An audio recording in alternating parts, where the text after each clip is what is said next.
Criança sai, eu convido você a abrir sua Bíblia. No Evangelho de Nosso Senhor Jesus, segundo João, no capítulo 4.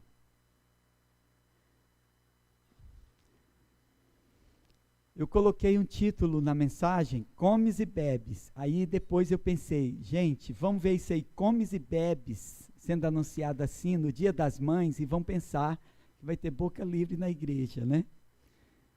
Aí eu anotei lá, gente, Comes e Bebes é o título do sermão. E só hoje que eu fiquei sabendo que vai ter Comes e Bebes, mas depois do culto. Comes e Bebes. João capítulo 4, então o Evangelho de João, né? Capítulo 4, versos 27 a 34, acompanhem a leitura em suas Bíblias, diz assim: Neste ponto, chegaram seus discípulos e se admiraram de que estivesse falando com uma mulher.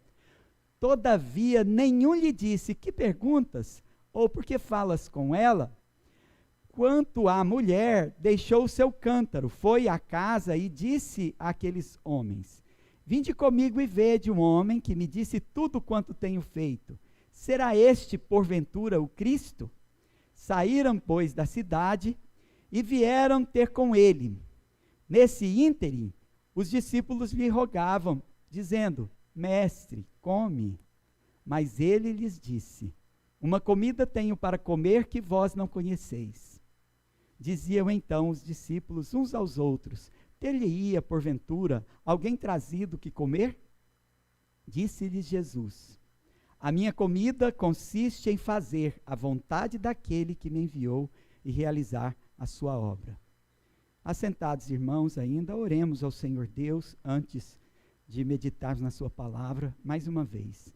Senhor Deus, obrigado, Senhor Deus, por esta palavra, pela mensagem nessa escritura, Senhor Deus, de ensino do nosso Senhor Jesus Cristo, sobre o que é mais importante para nós do que comida e bebida. O Senhor esteja falando ainda aos nossos corações, esclarecendo, e que a tua palavra em nós implantada produza, Senhor, o seu fruto abundantemente para o louvor da sua glória, Senhor, em nome de Jesus. Amém. Amém. Irmãos, estes versos continuam a conhecida história da mulher samaritana. Então, nessa parte interessante, então, nos deparamos com pontos muito importantes. Como a surpreendente aceitação de nosso Senhor Jesus Cristo à mulher desprezada pela sua condição social. A história da conversão dessa mulher e como o Senhor alcançou os samaritanos são um alimento espiritual. O mundano não se importa com as coisas espirituais e não consegue ver uma lição nessa passagem, especialmente uma lição particular. Ele não recebe assim. A mulher samaritana buscava a satisfação de seus desejos, necessidades e vontades. Mas Jesus a encontrou com a vida toda enrolada e sua alma em sequidão. A ideia que as pessoas têm fome e sede, não só de comida e bebida, está presente na música da banda Titãs, que foi sucesso nos anos 80. Então, os mais novos não devem ter ouvido. Mas aqueles que têm a minha idade ouviram muito essa música, comida. A música valoriza a cultura, em especial a cultura do desejo e da busca pela felicidade, a qual exige mais do que o suprimento das necessidades. Uma geração de escravos dos prazeres, dos próprios desejos, necessidades e vontades. Cantavam um coro com as sentenças interrogativas úteis à nossa reflexão. Não vou cantar, prometo, mas vou citar o coro da música. Bebida é água, comida é pasto. Você tem sede de quê? Você tem fome de quê? As pessoas buscam satisfação na comida e na bebida, mas não encontram. Na diversão, na arte, mas sem êxito. Estas coisas não são necessariamente malignas, mas são ineficazes para preencher o vazio de uma alma. Qual foi a solução de Jesus? Jesus apresentou a solução ao problema do vazio que existe dentro da sua alma. Beba da água viva, alimente-se da vontade de Deus. Beba da água viva, alimente-se da vontade de Deus. Está aí. Você deve saber como a pessoa verdadeiramente convertida pode não sentir sede. Como a pessoa verdadeiramente convertida pode não sentir fome. Então, quanto à solução apresentada por Jesus, verificamos como a pessoa verdadeiramente convertida pode não sentir sede. Volte novamente ao texto que nós acabamos de ler, no versículo 27, diz que neste ponto chegaram seus discípulos e se admiraram de que estivesse falando com uma mulher. Todavia, nenhum lhe disse, que perguntas? Ou, por que falas com ela? Seus discípulos, irmãos, se admiraram por uma dessas causas, ou pelas duas. A condição da mulher nos dias de Jesus. E os judeus não conversavam com os samaritanos. As duas situações eram constrangedoras para um judeu que estivesse conversando sozinho com uma mulher, mesmo que fosse nas imediações da cidade, num campo, ao lado do poço, que não era um poço escondido, mas um poço lugar de visitação. A primeira escandalizava por causa da condição da mulher, podendo um judeu ser considerado, em alguns casos, até imoral, se manter um diálogo com uma mulher. A segunda era considerada uma associação imprópria com os idólatras, pois o judeu era considerado contaminado simplesmente por manter um diálogo com o samaritano. Jesus estava disposto a correr os riscos nos dois casos, mesmo que fosse um risco somente social, com um propósito. Os discípulos ficaram surpresos que ele honrasse aquela mulher que era menosprezada pela sua condição. Veja o que ainda diz o versículo 27. Todavia, nenhum lhe disse, que perguntas? Ou, por que falas com ela? Então, não se aventuravam sequer fazer uma pergunta. Talvez por temor de Deus ou reverência a Cristo, fica claro então que eles estavam errados. Errados por considerarem a si mesmos superiores àquela mulher e aquela mulher considerar inferior a eles. No entanto, com essa atitude, o mestre agora os guiava por um novo caminho, no qual, conforme descreve Gálatas 3:28, Paulo escreve, Gálatas 3:28, dessarte não pode haver judeu nem grego, nem escravo nem liberto, nem homem nem mulher, porque todos vós sois um em Cristo Jesus. Mas não se esqueçam, todos vós sois um em Cristo Jesus, porque individualmente nenhum ser humano é digno da honra de ser elevado à posição de discípulo de Jesus Cristo. Então nós recebemos igualmente graça da parte de Deus. No versículo 28 diz, quanto a mulher deixou o seu cântaro, foi à cidade e disse àqueles homens, vinde comigo e vede um homem que disse tudo quanto tenho feito. Será este, porventura, o Cristo? Saíram, pois, da cidade e vieram ter com ele. O que significa que, quanto a mulher deixou o seu cântaro? Somos motivados pelo que cremos. Se não fizermos nada, é porque não cremos nada. Mas se cremos, fazemos algo na obra de Deus. O fato que ela havia provado pouco de Cristo e divulgou sua fama por toda a cidade é digno da nossa atenção.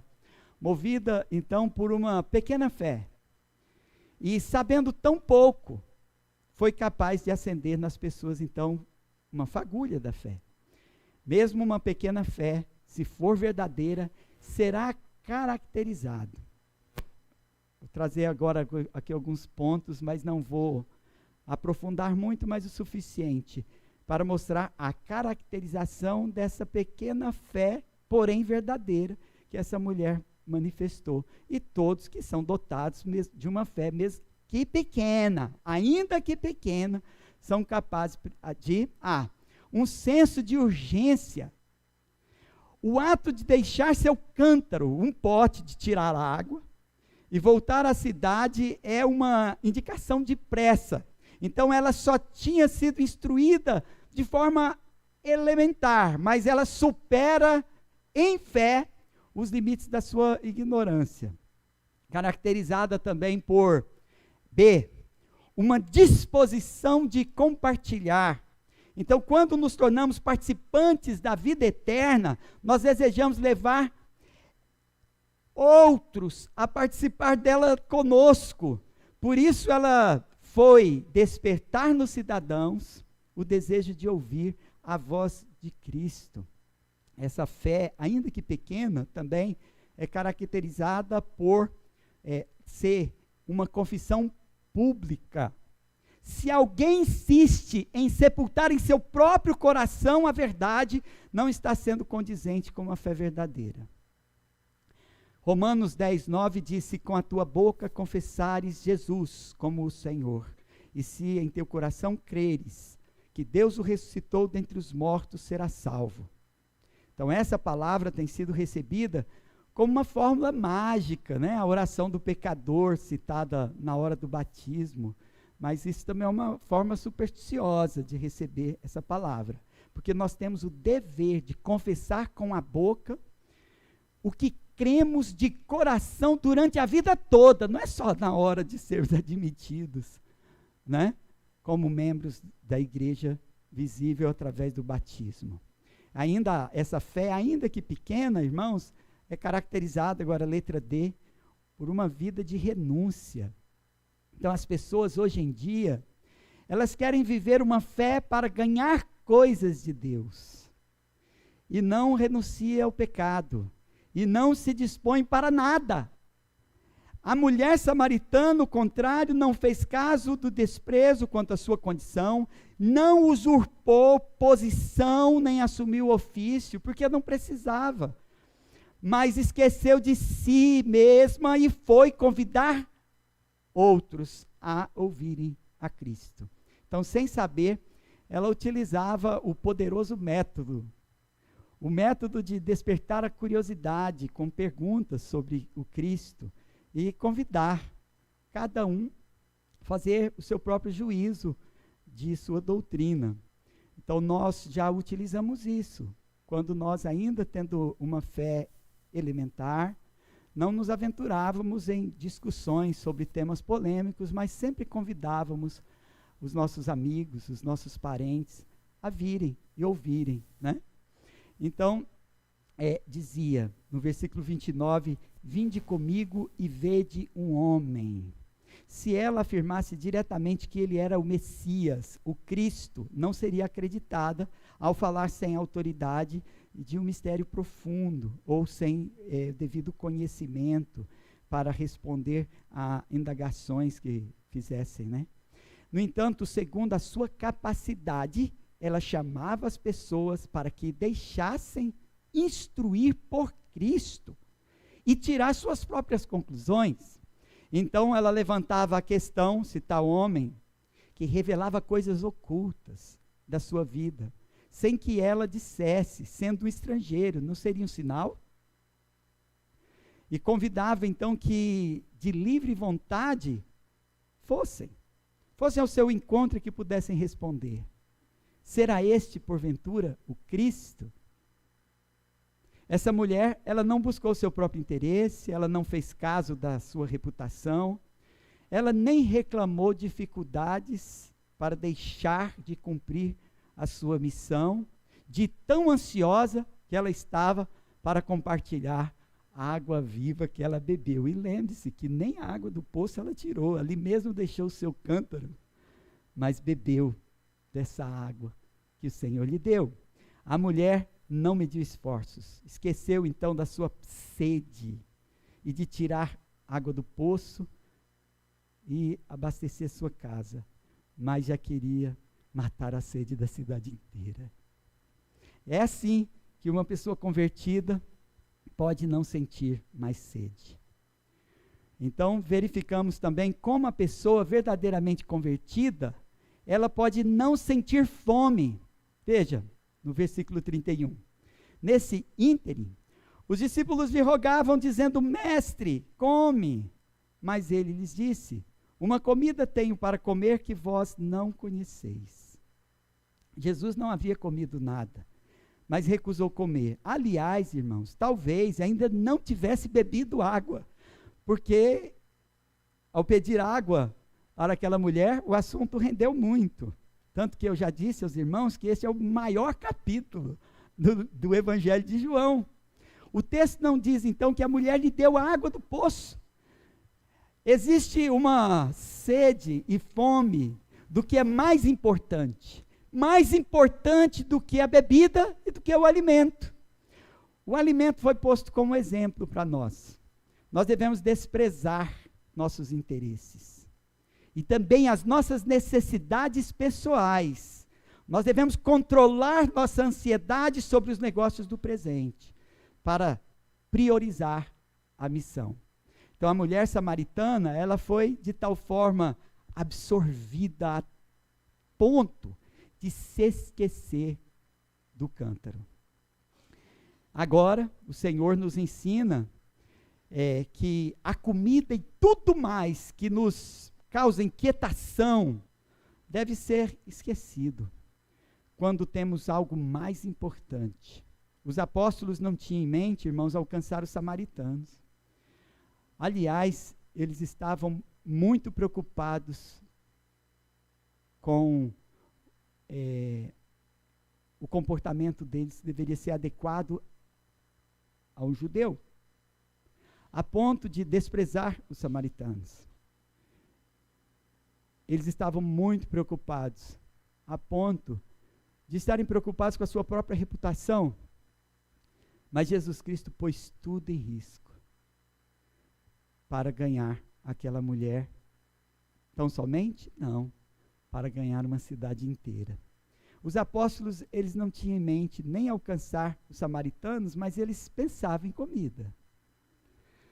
Então, naquele momento, eles não esperavam o que estava para acontecer, mas eles pensavam na hipótese: por que Jesus não comia? Por que Jesus não comia? Dizia então os discípulos uns aos outros: teria, porventura, alguém trazido o que comer? Se a mulher deixou seu cântaro e foi cumprir então sua missão, e ela ainda nem entendia direito o que tinha recebido, irmãos. Nosso Senhor, a fim de confirmar o exemplo dessa mulher para todos os discípulos, e até para nós, ele deveria demonstrar agora o seu zelo. A necessidade, o desejo e a vontade têm tomado o lugar de Deus na vida das pessoas. As pessoas são controladas por suas necessidades, desejos e vontades. A gente constata então esse problema. É um problema quando elas abandonam a obra de Deus e vão em busca da satisfação das suas próprias vontades. Então, ansiosas por suas próprias vidas, né, será difícil preservar a própria vida, sem entender que a vida é um meio. Se perdermos o fim ou a finalidade da vida, isto é, o sentido da vida, morreremos. Irmãos, as pessoas morrem porque perdem o sentido da vida. Elas morrem porque não têm missão.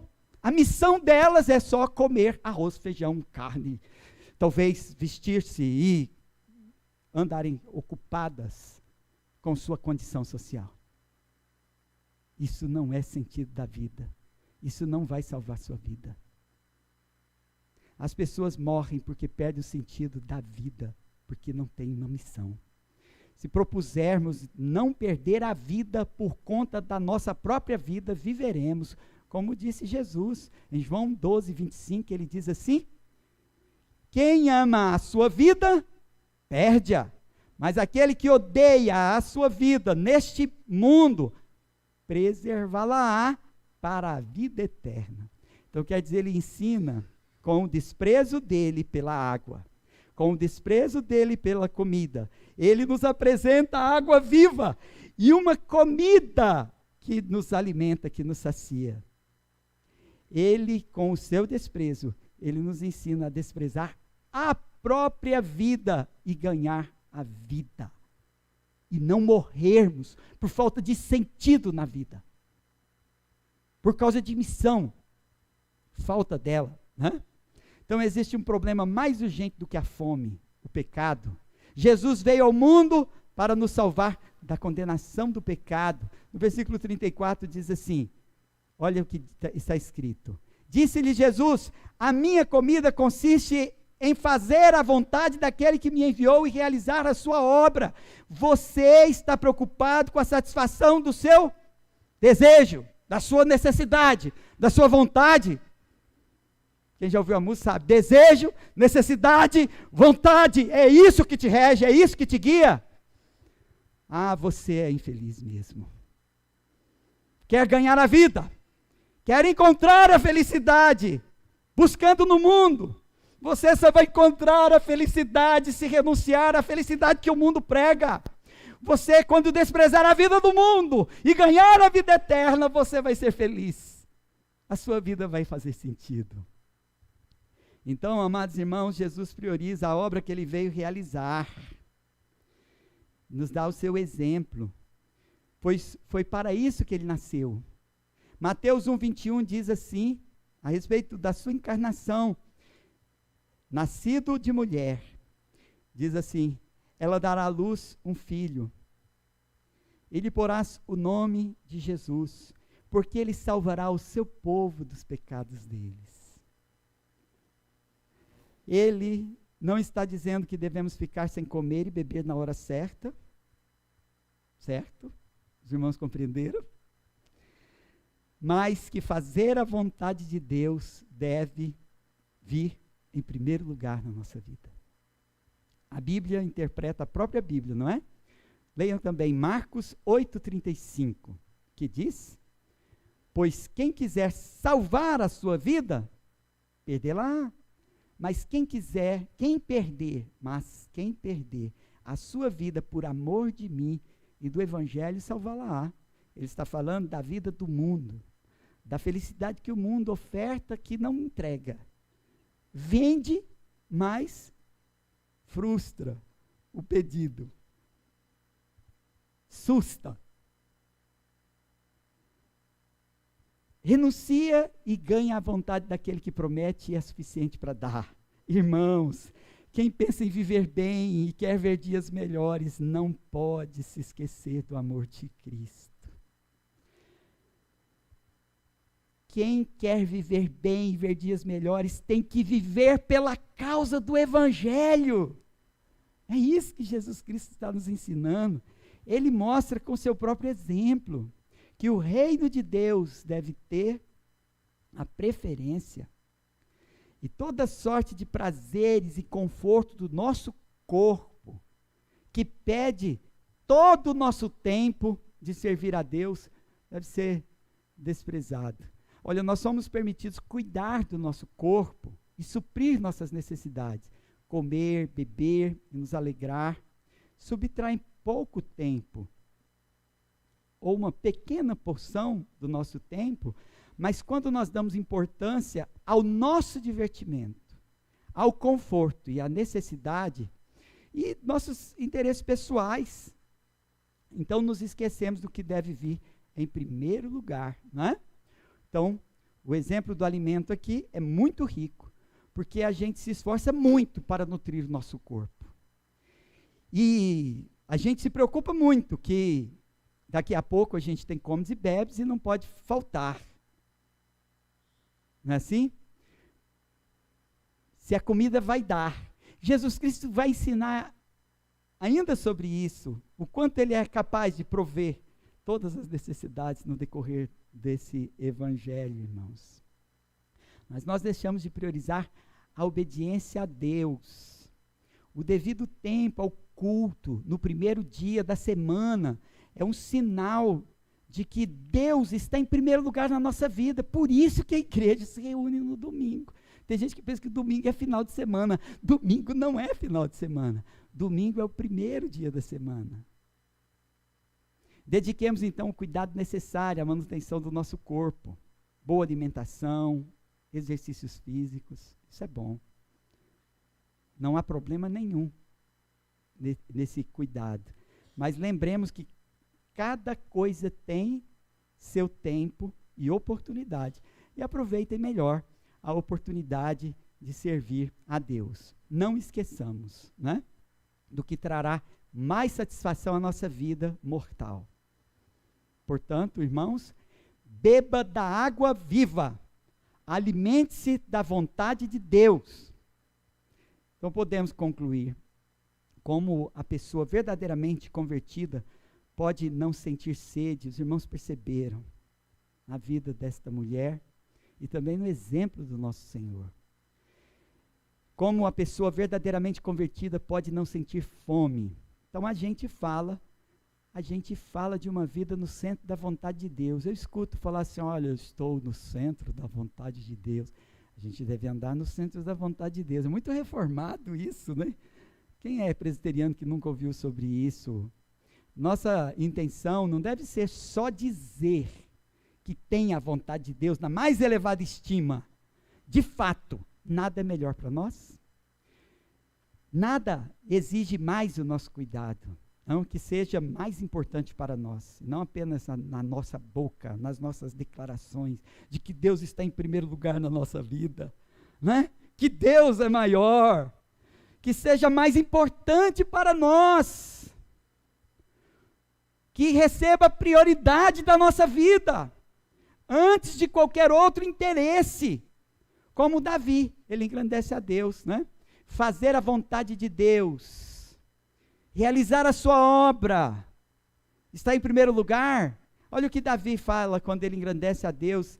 Não apenas ele descreve o seu valor, Davi destaca que os seus mandamentos são mais desejáveis do que o ouro e mais do que o mel. No Salmo 19:10 diz assim, são mais desejáveis do que o ouro e mais do que muito ouro depurado. Quer dizer que é mais importante do que o pouco de dinheiro que você recebe. Aliás, é mais importante do que muito dinheiro, todo o dinheiro que você possa acumular na sua vida. E são mais doces que o mel e o destilar dos favos. Então aqui ele fala de bênçãos espirituais. Portanto, se temos que seguir a Cristo, irmãos, é apropriado sermos diligentes, não só assíduos, pontuais, dedicados no serviço do Senhor, né? Mas também sejamos tão felizes em obedecer a Deus, para poder realmente dizer o quanto valorizamos mais do que ouro, vale para nós, e mais do que o mel, é doce ao nosso paladar, né? Então, que sejamos felizes enquanto obedecendo a Deus, não enquanto realizamos a nossa vontade, satisfazemos nossos desejos, ou suprimos as nossas necessidades. Sejamos felizes quando obedecemos os mandamentos, que tudo que fizermos para Deus não seja cansativo e desagradável, e não ver os mandamentos de Deus como algo cansativo e desagradável. Isso vem da vida que recebe quem bebeu dessa água que o Senhor deu àquela mulher. Cristo explica qual é a vontade do Pai, a qual ele dedica. Ou seja, ele cumpre a missão que lhe fora ordenada. Ninguém considere como feito para Deus aquilo que quer, aquilo que gosta, ou fazendo só quando dá vontade, ou fazendo segundo o seu interesse, para satisfazer talvez sua necessidade.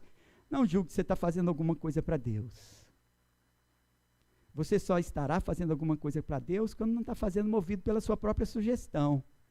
Você só está fazendo alguma coisa para Deus quando você considera que essa é a vontade de Deus, que é isso que Ele te ordena, que agora em obedecer a Deus, você tem a sua alegria. Sabe-se então muito bem quais são os ofícios de Cristo, né? E o que Ele veio realizar. A sua obra consistia em inaugurar o reino de Deus. Quer dizer, Ele é Senhor. Ele é o seu Senhor. Ele veio restaurar a vida às almas perdidas, difundir luz do mundo, o Evangelho, e trazer a salvação ao mundo. A excelência, então, dessas coisas, irmãos, o levou, mesmo tendo servido muito o dia todo, fadigado e faminto, a esquecer de comer e de beber. Então, Cristo viveu tão dedicado, então, no tocante à nossa salvação, e Ele se deleitou em concretizá-la, não medindo esforços. Ele foi até ver consumada a sua obra na cruz. Pois nós não podemos ter dúvidas, irmãos, do sentimento do Senhor a nosso respeito. Nós devemos deixar o nosso cântaro também e fugir das tentações da cidade, da satisfação da nossa necessidade, desejo e vontade. Isso é verdadeiro arrependimento. Mesmo que ainda continue sendo para você difícil. Mas qualquer êxito que você tiver, você vai botar na conta de uma grande vitória e vai dar glória a Deus e vai ter nisso a sua satisfação. Satisfação em crescer dia a dia e aprender e obedecer e viver segundo aquilo que você tem aprendido. Isso é verdadeiro arrependimento. Nós consideramos a nossa imperfeição até o fim dessa vida, mas Deus vê o nosso coração. Assim como muitos samaritanos vieram a Jesus e creram nele, nós podemos vir a Jesus também. Podemos confessá-lo como Senhor e Cristo. Amém. Vamos orar? Senhor Deus e Pai, Deus Todo-Poderoso, nós não somos dignos, Senhor, de anunciar o nosso Senhor, Messias e Cristo. Mas, Senhor, por sua graça e por amor do seu nome, nós, ó Pai, o recebemos como Senhor e Cristo. E rogamos, Senhor, que o Senhor nos alimente e mate, Senhor, a nossa sede das coisas que não satisfaz. Que, num determinado momento, mesmo as coisas necessárias, a manutenção do nosso corpo nessa vida, perdem valor. Porque nem nessas coisas, muitas vezes, nós encontramos prazer. Porque não temos recebido verdadeira comida e verdadeira bebida, e não temos sido suprido para a vida eterna.